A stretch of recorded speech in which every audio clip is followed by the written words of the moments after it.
భూమి కేవలం 5,000తో 605 గజాల భూమిలో 630 స్క్వేర్ ఫీట్ సింప్లెక్స్ హౌస్ కేవలం 36 లక్షలు మాత్రమే. నమస్తే, వెల్కమ్ టు సుమన్ టీవీ. నగరం కొత్త సంవత్సరం వేడుకలకు ముస్తాబైంది. ఇప్పటికే ఆయా ఎవరైతే పార్టీలు నిర్వహిస్తున్నారో అట్లాగే కార్యక్రమాలు చేస్తున్నారో అందరూ కూడా పోలీసులు విధించినటువంటి ప్రత్యేకమైన ఆంక్షలు కావచ్చు, లేకపోతే దానికి సంబంధించిన డైవర్షన్స్ కావచ్చు, అవన్నీ కూడా క్లియర్గా పాటిస్తున్నారు. ఈ మేరకు వాళ్ళు ఆహ్వానాలు పంపుతున్నారు. కానీ ఇక్కడే ఒక ట్విస్ట్ మొదలైంది.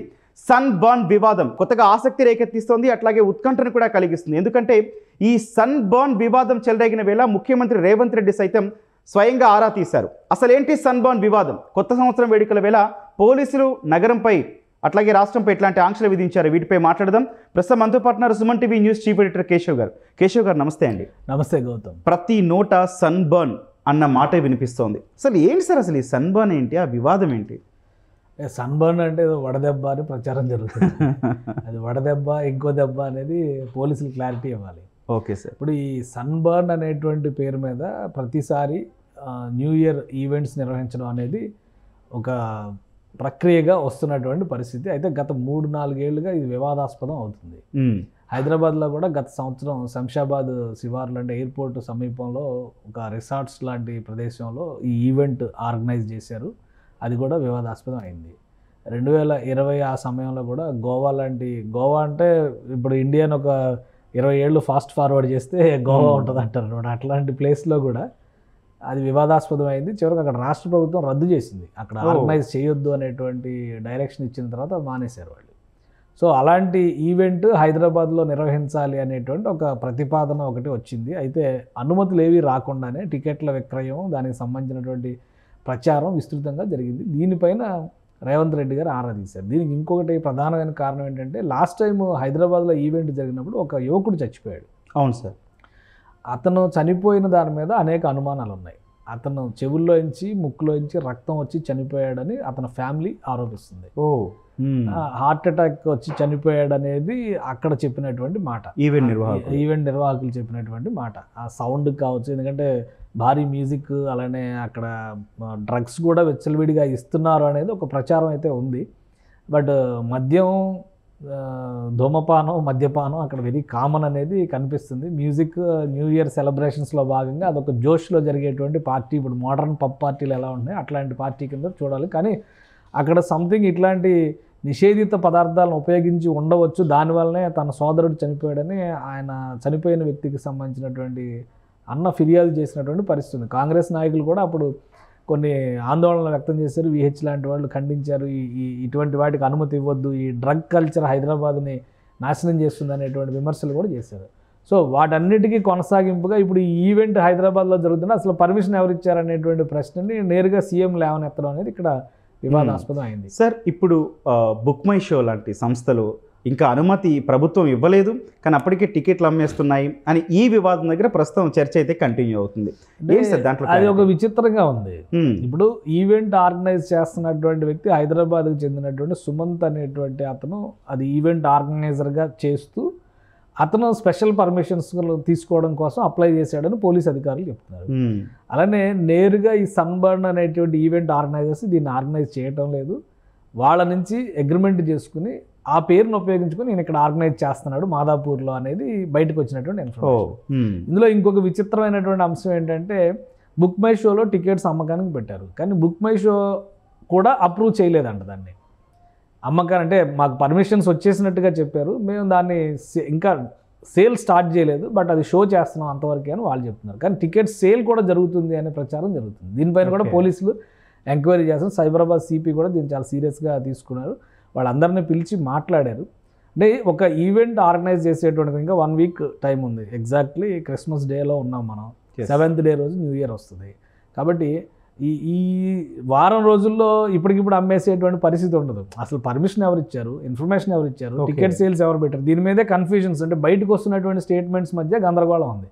కాబట్టి అది దాని మీద సీరియస్గానే ఫోకస్ పెట్టారు. ఈ మధ్య గవర్నమెంట్ మారిన తర్వాత గత 20 రోజుల్లో జరిగినటువంటి పరిణామాలు కనుక మనం చూస్తే డ్రగ్స్ విషయంలో ఈ గవర్నమెంట్ చాలా సీరియస్గా ఉంది. అలానే ఎవరు ఊహించని విధంగా గంజాయి, పెద్ద ఎత్తున గంజాయి నిల్వలను పట్టుకున్నటువంటి పరిస్థితి కూడా ఈ 20 రోజుల్లోనే జరిగినాయి. కాబట్టి ఇప్పటివరకు తెలంగాణ ప్రభుత్వం ఒక మాట చెప్పేది, గంజాయి అంతా కూడా ఆంధ్రప్రదేశ్ నుంచి వస్తుంది అని.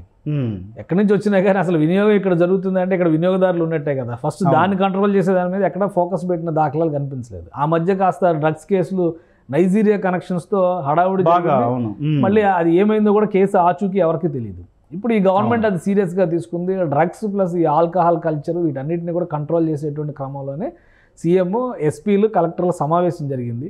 అసలు దీనికి పర్మిషన్ ఎవరు ఇచ్చారనేటువంటి క్వశ్చన్ డైరెక్ట్ అందరూ అక్కడ ఆఫీసర్స్ అందరూ ఏమన్నారు కూడా అక్కడే రైజ్ చేశారు. దాంతో ఒకరి మొహాలు ఒకరు చూసుకునేటువంటి పరిస్థితి వచ్చింది. ఉదయం నుంచి కూడా దిద్దుబాటు చర్యలు మొదలుపెట్టారు. ఆ ఈవెంట్లో కనుక ఇటువంటివి జరిగితే చాలా సీరియస్ యాక్షన్ ఉంటుంది అన్నారు. కాబట్టి బహుశా ఈవెంటే జరుగుద్దో లేదో అనే డైలమాలో పడిపోయినటువంటి పరిస్థితి ఉంది. ఒకటి అంటే ఆనంద సందర్భంగా మనం ఒక కొత్త సంవత్సరాన్ని ఆహ్వానించడాన్ని ఎవరో పెద్ద వ్యతిరేకించరు, కానీ విచ్చలవిడితనంతో చేసేటువంటి ఏ ప్రక్రియ అయినా కానీ వివాదాస్పదం అయింది. పైగా ఈ డ్రగ్స్ లాంటి కల్చర్ కనుక హైదరాబాద్ నగరంలో మరింత పెరిగితే ఇప్పుడు ఉన్నటువంటి ఐటీ, ఈ సాఫ్ట్వేరు, ఈ వేగానికి తగ్గట్టుగా ఇలాంటివి కూడా తోడైతే కనుక ఇంకా మరింతగా యువత జీవన ప్రమాణాలు దెబ్బతినేటువంటి పరిస్థితి ఉంది, దురలవాట్లకు చేరువయ్యేటువంటి పరిస్థితి ఉంటుంది. కాబట్టి దాన్ని ప్రభుత్వాలు ఖచ్చితంగా కఠినంగా నియంత్రించాల్సినటువంటి అవసరం ఉంది. అందుకనే ఈ ఈవెంట్ కూడా మొత్తం టోటల్ ఫోకస్ అయినటువంటి పరిస్థితి. ఇప్పుడు ఆ ఈవెంట్కి ఎవరైనా వెళ్ళాలన్నా కానీ భయపడే పరిస్థితి వచ్చింది. కాబట్టి పోలీస్ యాక్షన్ గట్టిగానే ఉండొచ్చు దీని మీద అనిపిస్తుంది. కానీ సార్, ఎందుకంటే పోలీసులు ప్రతిసారి చెప్పే సందర్భమే డ్రంక్ అండ్ డ్రైవ్ చేయకండి, అట్లాగే 1 గంట వరకే ఈ అనుమతి, న్యూ ఇయర్ వేడుకలు కూడా కొంచెం సంయమనం పాటించండి. కానీ న్యూ ఇయర్కి చాలామంది జీవితాల్లో చూస్తే కనుక ఒక సాడ్ న్యూ ఇయర్గా మొదలవుతున్న పరిస్థితి. డ్రంక్ అండ్ డ్రైవ్ కావచ్చు, లేకపోతే రకరకాల ప్రమాదాలు కావచ్చు. సార్, ఇట్లాంటి వాటిపైన పడొద్దు అని అంటే అధికారుల నుంచి ఎట్లాంటి ఫోకస్ ఉండాలి, అట్లాగే ఫ్యామిలీ నుంచి ఎట్లా వాళ్ళకి గైడ్ చేయాలంటారు యూత్? ఒకటి ఇక్కడ యూత్ ఇప్పుడు ఎలా ఉందంటే పరిస్థితి, మనం నిబంధనలు పెట్టింది ఊరికే అలా ఫాలో అవడానికి కాదు, రాసి పెట్టుకోవడానికి అన్నట్టుగా ఉన్న పరిస్థితి ఉంది. న్యూ ఇయర్ అనేది ఏదో ఒక కొత్త అద్భుతం జరిగిపోయేటువంటి రోజు అయితే కాదు. క్యాలెండర్లో ఒక రోజు తరిగిపోవడం అంటే మన జీవితంలో ఒక రోజు అరిగిపోవడంతో సమానం అది. కాబట్టి దాన్ని సంతోషంగా ఆహ్వానిద్దాం. ఎందుకంటే ఈ సంవత్సరం బోల్డన్ని విజయాలు సాధించి ఉండొచ్చు, ఇంతకంటే ఇంకా ఎక్కువ విజయాలు సాధించాలనేటువంటి క్రమంలో కొత్త సంవత్సరానికి ఆనందంగా సంతోషంగా అందరం స్వాగతం పలకాలి అనే దగ్గర నుంచి మొదలై అది విచ్చలవిడితనానికి దారితీస్తున్నటువంటి పరిస్థితి ఉంది. చాలా చోట్ల డ్రంక్ అండ్ డ్రైవ్ ఇదివరకు ఇంతకు ముందర అయితే అసలు నైట్ 12 వరకు పర్మిషన్ ఉండేది. కాబట్టి విపరీతంగా ర్యాలీలు చేయడం, నెక్లెస్ రోడ్ లాంటి చోట్ల ఆ చుట్టూ సరౌండింగ్స్ అంతా కూడా బళ్ళు వేసుకొని తిరగడం, వెహికల్స్ మీద తిరగడం, కార్లో తిరగడం, నానా బేబత్సం ఉండేది. చాలా వరకు పోలీసులు రిస్ట్రిక్షన్స్ తీసుకొచ్చారు. ఫ్లైఓవర్ల పైనుంచి వెహికల్ ట్రాఫిక్ని కంట్రోల్ చేస్తారు. ఈ 12 అంటే రిస్ట్రిక్షన్స్ అన్నీ వస్తాయి. ఇప్పుడు కఠిన నిబంధనలు ఖచ్చితంగా ఉంటాయి. అదే క్రమంలో ఎక్కడైనా మద్యపానం చేసి బళ్ళు డ్రైవ్ చేసే వాళ్ళైతే 100% అదుపులోకి తీసుకుంటారు. కానీ యువత ఇప్పుడు ఏంటంటే ఒక బాధ్యత లేనితనం పెరిగిపోవడం అనేది అసలు సమాజానికి చేటు తీసుకొచ్చేటువంటి అంశం. అంటే మనకున్నటువంటి న్యూక్లియర్ ఫ్యామిలీస్లో బాధ్యతగా ఇలా ఉండాలి, తల్లి తండ్రి సంతోషంగా ఇట్లా గడపాలి, లేదా ఒక కొత్త సంవత్సరం వచ్చినప్పుడు ఒక కొత్త కన్విక్షన్తో మనం ఏమన్నా ఇలా చేద్దామనేటువంటి ఒక సంకల్పంతో ముందడుగు వేయాలి అనేటువంటి దానికంటే కూడా ఏదో ఒక తెలియని మైకంలోనో ఆనందంలోనో దానికి స్వాగతం పలిగితే అది మర్చిపోతాం. ఉదయానికి అసలు రాత్రి ఏం చేసాం కూడా మర్చిపోయే పరిస్థితి ఉంటుంది. ఆ పరిధి పెరగడం అనేది ఇవి కనిపించడం, అందుబాటులో ఉండడం. మద్యపానం ఒకటే కాదు, డ్రగ్స్ కూడా అందుబాటు. ఒకసారి ట్రై చేస్తే పోయేదే ఉంది, న్యూ ఇయర్ కదా ఒకసారి సరదాగా చూద్దాం అనుకునే బ్యాచ్లు కూడా తయారవుతుంది. కాబట్టి ఇవన్నీ కూడా స్వీయ నియంత్రణ ఉండాలి. కుటుంబాల బాధ్యతని వాళ్ళు పోషించాల్సినటువంటి అవసరం ఉంది. పోలీసులు సమాజ పరిరక్షకులుగా పనిచేస్తారు, కానీ ఎవరెవరు అడ్డదారిలో పోతున్నారో వాళ్ళ వెనకాల పడి బర్రెల మందని అదిలించే పని పోలీసులు చేయరు. వాళ్ళు కొన్ని గైడ్ లైన్స్ ఎందుకు ఇస్తారంటే ఇది చేస్తే మీ జీవితానికి ప్రమాదం, ఇది చేస్తే మీకు ఇలాంటి ఇబ్బందులు వస్తాయి అన్నప్పుడు మనకు మనం స్వీయ నియంత్రణ అవసరం అని అందుకే కదా ప్రతిదానిలో చెప్తాం. కాబట్టి ఆ బాధ్యత తీసుకోవాలి, ఆ బాధ్యతతో వ్యవహరించేటువంటి ప్రయత్నం చేయాలి.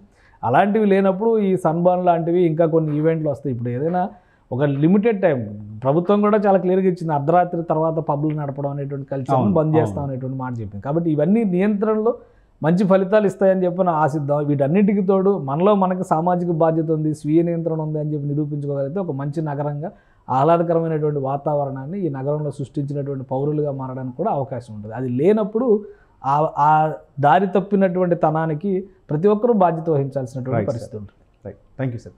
రైట్, ఇది మొత్తంగా సన్బర్న్ వివాదంపై అయితే ప్రభుత్వం సాక్షాత్తు ముఖ్యమంత్రి స్పందించారు. ఎవరు అనుమతి ఇచ్చారంటూ కూడా పోలీసులను ఆదేశించిన పరిస్థితి. అయితే ప్రస్తుతానికైతే సన్బర్న్కి సంబంధించి అంటే ఏదైతే ఈ ఈవెంట్ కానీ అసాంఘిక కార్యకలాపాలు జరిగే అవకాశం ఉందన్న ఈ సన్బర్న్ మాత్రం ఇక ఈవెంట్ అయితే నిర్వహించే పరిస్థితి ప్రస్తుతానికి లేదు. అట్లాగే పోలీసులు కూడా ఒకటే విజ్ఞప్తి చేస్తున్నారు, కొత్త సంవత్సరం కొంగొత్త ఆశయాలకు మీకు వేదిక కావాలి, కానీ డిసెంబర్ 31 రోజు అంటే సరిగ్గా 1-2 గంటల ముందు చేసే చిన్న చిన్న తప్పిదాల వల్ల అనవసరంగా తర్వాత జీవితాన్ని ఇబ్బందుల పాలు చేసుకోవద్దంటూ కూడా సూచిస్తున్నారు. ఈ విషయంలో పేరెంట్స్ కూడా పిల్లలకు అవగాహన కల్పించాల్సిన అవసరం అయితే కనిపిస్తుంది. Thank you.